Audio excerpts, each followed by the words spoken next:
Hello, hello, hello, and welcome back. I'm Shakia, and in this episode, we're going to talk about part 3 from the season 17 Sister Wives Tell All. Let's get into it.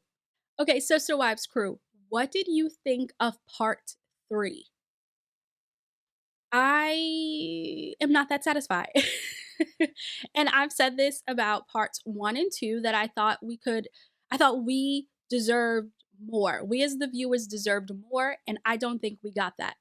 Mostly from Cody's refusal to answer questions, right? Like Cody pled the fifth. He was like, I'm not answering that. And because Sukanya didn't push back in a way that I was hoping she would.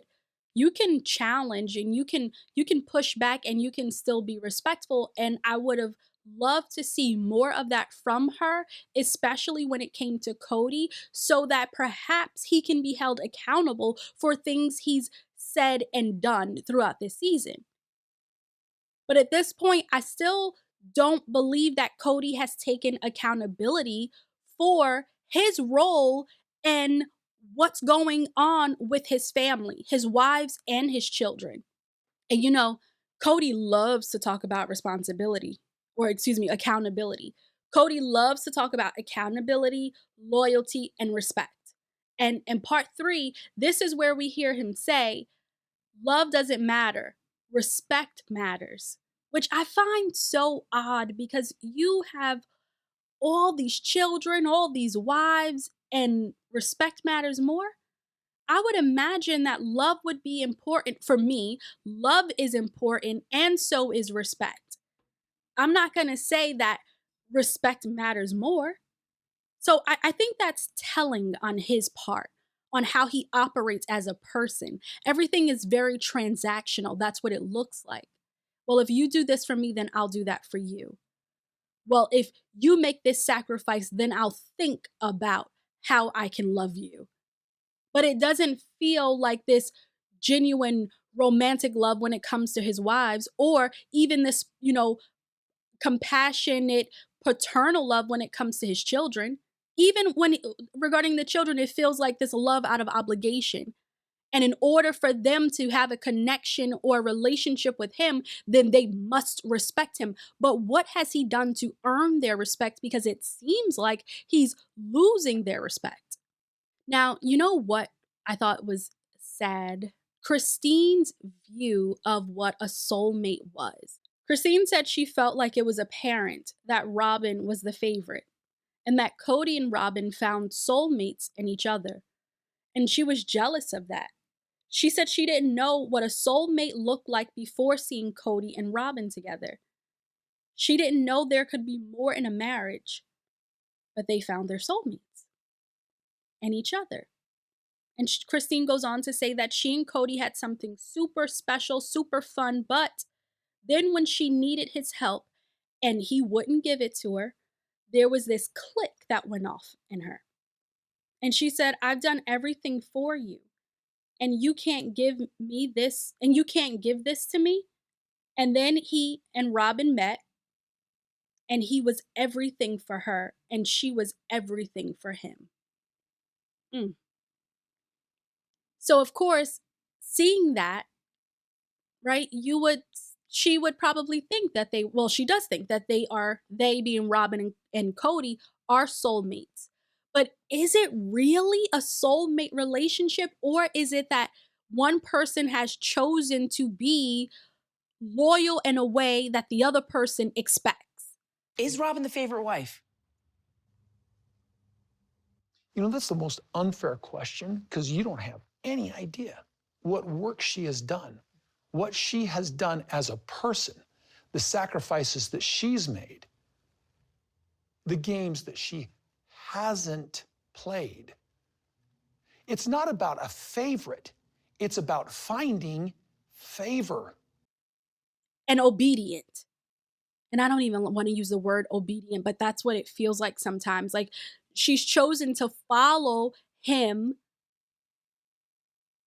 and he says, oh, because you do what I want, how I want, oh, then we got this. Because she's putting in that type of energy and effort, according to Cody, then they can have that type of connection. But is that really a soulmate relationship? Because it doesn't feel, for me, when I think of a soulmate relationship, when it comes to like a romantic soulmate relationship, because we could be soulmates with a whole bunch of people, right?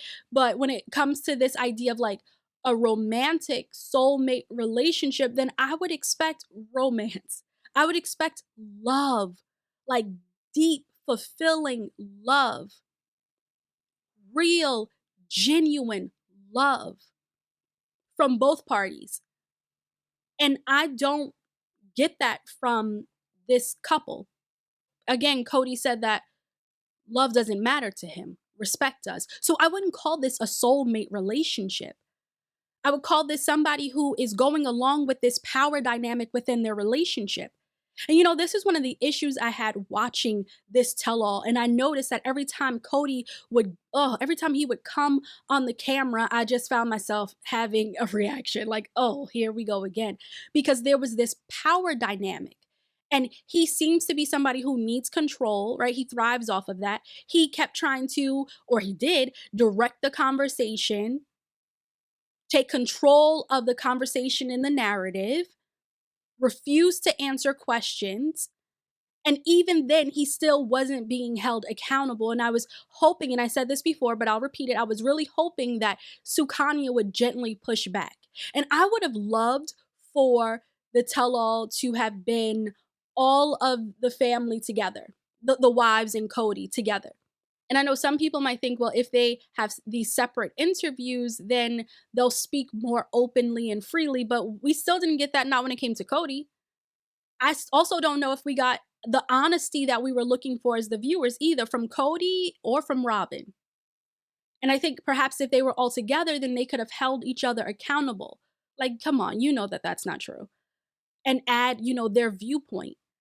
And then also the way that it was edited, I didn't like it. I didn't like the way it was produced. It felt like we were always in the middle of conversations, but not actually following the full story.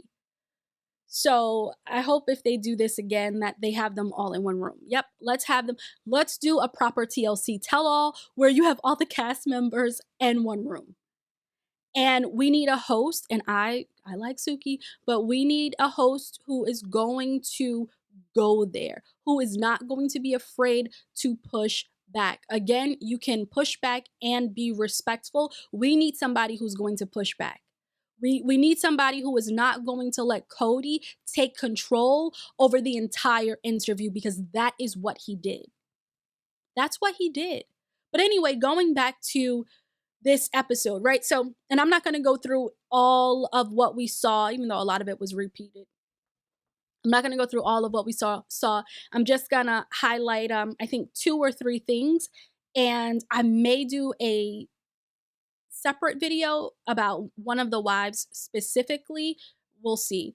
So for now, going back to this idea of soulmates, I don't think that Robin and Cody are soulmates. I think they have this type of relationship. It almost feels like a contract, right? They have this agreement with one another and they're following that agreement, which is fine, right? That's fine in a partnership. In terms of like the romantic side of that, the loving side of that partnership, I don't really see that, but it's working for them. So on the surface level, it looks like, oh, they have this great relationship, but I don't really think that that's true. I wonder, see, here's the thing, right? If Robin started to object some of Cody's behaviors, some of his demands, would they still have a great relationship? Would they still be soulmates? Probably not. He would do the same thing to Robin that he did to Janelle and Christine when he felt betrayed, especially by Janelle, but by Janelle and Christine, when he gave his rules regarding COVID. And he said he felt that they weren't adhering to them, and this caused a lot of friction between him and his other kids. Again, where's the accountability? Because Cody, at this point, we have technology. You could reach out to those kids on your own, but you didn't. And the kids who we are talking about are the adult children. You could reach out to them. You didn't, but it was easy for you to blame the wives for your relationship with them. Lack of accountability. Isn't it ironic that he wants accountability from everybody, but when is Cody being accountable? And Janelle brought this up right? I loved when Janelle said, "Oh, kiss the ring, and then everything is good," right? Like, kiss Cody's ring, and then everything is good. Then perhaps he'll give you the respect and loyalty that he's demanding from you. And Janelle says this is a two-way street. Cody says he feels disrespected by you.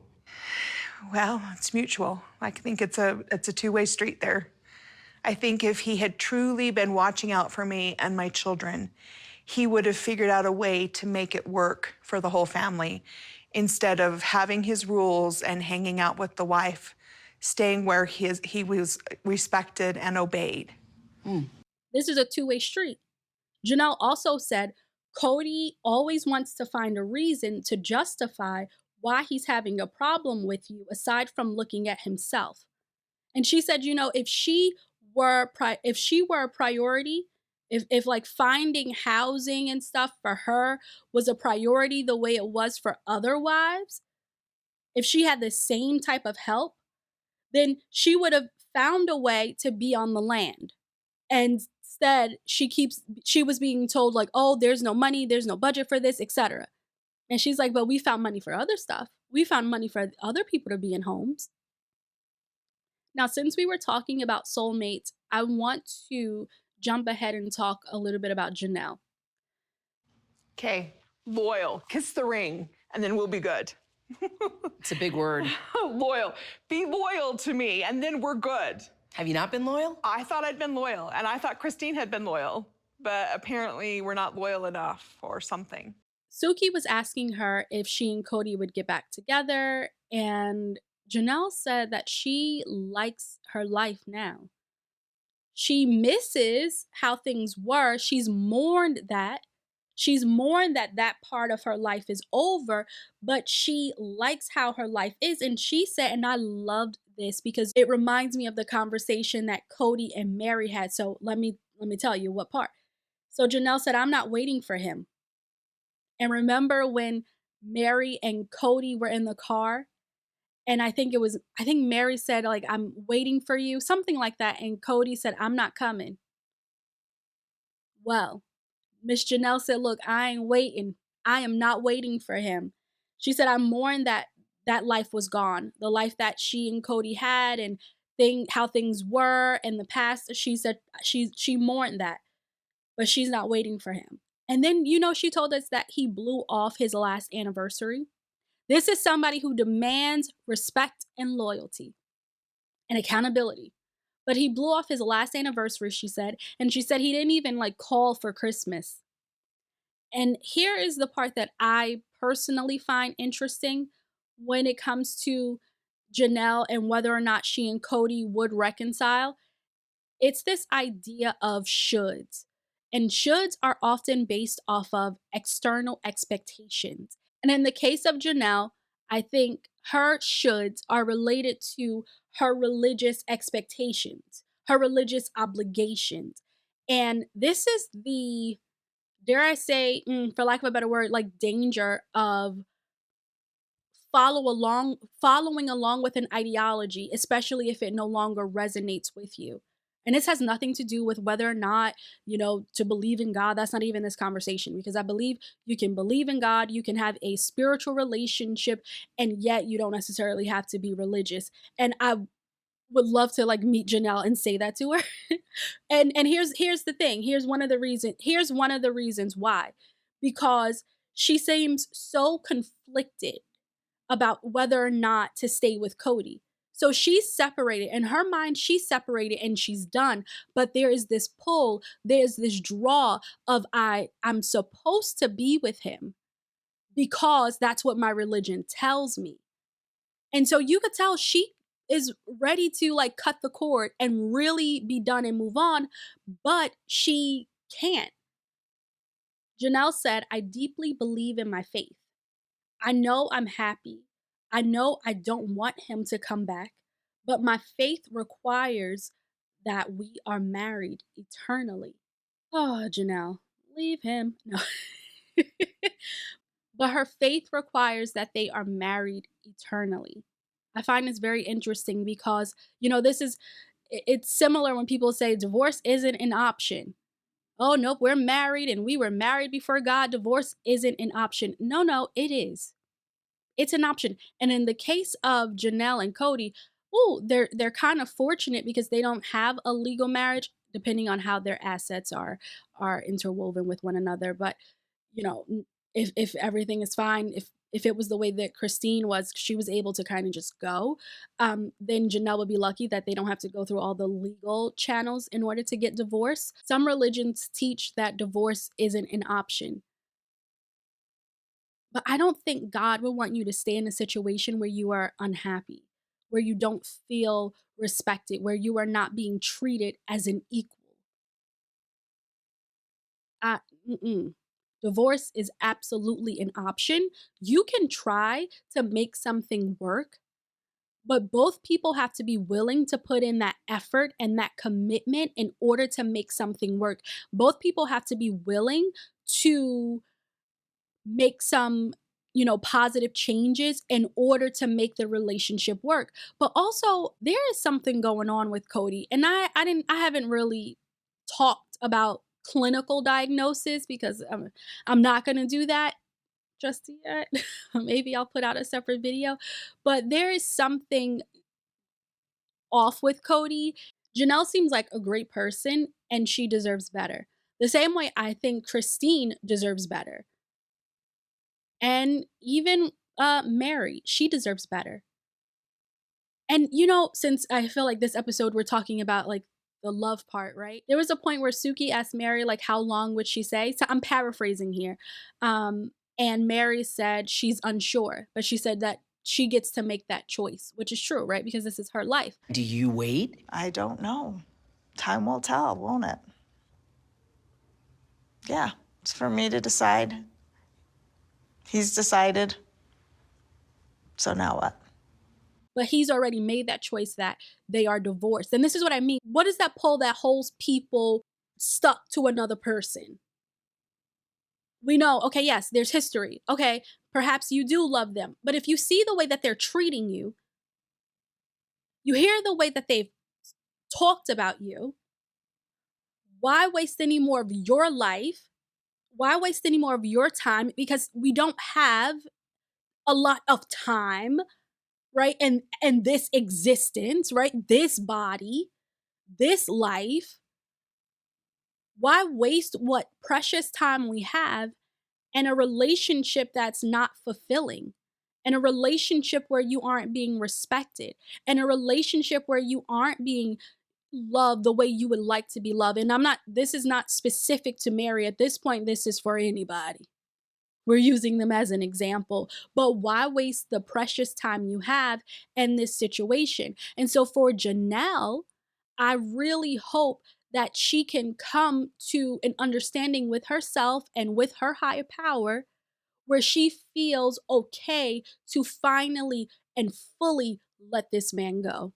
Because she has, mentally, it sounds like, but there is that pull because of religious obligation or expectation. What Janelle said, I thought that was deep. My faith requires that we are married eternally. And I've obviously, right, heard this before, till death do us part, but eternally, that's forever and forever, plus forever, times forever, plus forever, plus more forever. So I really hope that she gets to a place where she is okay with completely ending that relationship and that she does not reconcile because she deserves better. Cody really, I'll be honest with you, when I watched previous seasons, like the seasons pre COVID, the early seasons, I wasn't that upset by Cody. I wasn't. Cody then and Cody now, I can't stand Cody. I really can't stand him. And it disgusts me how he treats his wives. All of them, honestly. And how he treats his children. What he says about his children. I really hope Janelle and Christine find so much happiness. So much happiness in their lives. And if they choose to take on future partners, I hope that they find the type of love that they deserve that they will not get from Cody. And Robin and Cody can continue to be happy with each other, and we'll see how that plays out. Because, see, you have some people who will just blindly follow somebody else and be okay with the things that are not okay, which is dangerous. But I might be venturing into other territory, so I'm going to pull it back for a second. So, also in the tell all, they discuss whether or not Cody would take a second wife. Christine says absolutely not. She doesn't think he will. Robin says she has a hard time believing that he will because he's kind of said to her he's unsure. And so they talk about how this, and I think Cody mentions this too, like how this is really playing at their identity of being a polygamist if he doesn't have plural marriage, right? If he's in a relationship with just one woman. Christine says she doesn't believe that Cody has the capacity for plural marriage anymore. And I agree with Christine, because if we're going to talk about Cody found his soulmate, Cody found his person, then where is the room for the other people? Where's the room for the other wives? If he's found his perfect person, his perfect match. Is there room for somebody else, or will they end up feeling like a third wheel the way Christine said she felt around Cody and Robin because of their relationship? And even though I don't necessarily think it's a soulmate relationship, like a romantic soulmate relationship, I just think they found the roles that work for their relationship, and they both decided to play their respective roles. Suki asked Janelle, "Is this love?" And Janelle said, at this point, no, it's not. It's duty, it's commitment, it's a faith that tells you you work it out and stick it out. I think if we both really sat down, we'd look at each other and say, really? We've been separated for several months, and I'm happy, really happy. And so, again, I really do think that Janelle is over it, but she feels stuck because of her faith. And so I really hope that she can get to a place to know that if she no longer wants to be in this relationship, that is okay. That is okay. Suki asked Cody, could the relationship between he and Janelle be fixed? Cody said that he wants it to be fixed, but that's a whole new negotiation. See, everything's transactional. Everything's transactional, and everything's just this power play. But Janelle did say, she said, that it would require for both of them, and I'm paraphrasing, but it would require for both of them to become like different people. And I don't think Janelle wants that. And it's like, but why should I have to be a completely different person in order for you to love me? Then that means, for me, that means we're not meant to be together. We could be friends possibly, but we're not meant to be doing marriage together. We're not meant to be married to one another. Cody said that he's on the verge of not being a polygamist anymore. And he said it's been his identity for about 30 years. Now, I think it was Janelle in a previous episode who said at one point, Cody told her that plural marriage was getting in the way of his personal growth. So, Cody, if you are no longer in plural marriage, then perhaps this is a great time for you to work on your personal growth, because it seems like there's some work that you would benefit from. And hopefully, as you embark on that journey, you learn how to treat people better than you've been treating them, especially your wives or wife and your children, all of your children. Okay, so let me know, what do you think about where they all stand? What do you think about Cody saying he's on the verge of no longer being a polygamist? What do you think about Christine saying that Mary and I'm sorry, not Mary, but Robin and Cody are soulmates? And what do you think about Janelle saying she and Cody are separated and she is happy, but it's her faith that's causing some conflict and, it sounds like keeping her stuck with this door that's open, but she said, "I don't want anybody to walk through it. Mm. I don't want anybody to walk through it." But her faith causes her to have the door open, but she doesn't want that door to be open. I think especially when it comes to Cody right now. What do you think about that? And Robin, she was Robin. She blamed all the wives. I think I might do a separate video on Robin, which is why I didn't really talk about her too much, specifically like some of the things that she said throughout the tell all. I haven't really talked about her all that much. But listen, I know that I didn't cover everything from part 3. I just talked about some of the things that I thought were interesting. Let me know what stood out to you. I would love to hear from you, so let me know in the comments. Thank you so much for watching. Thank you for hanging out with me. I really appreciate it. I appreciate you for being here. I want you to go out and have a courageous day. And when you have some time, come on back for the next one. But until then, bye for now.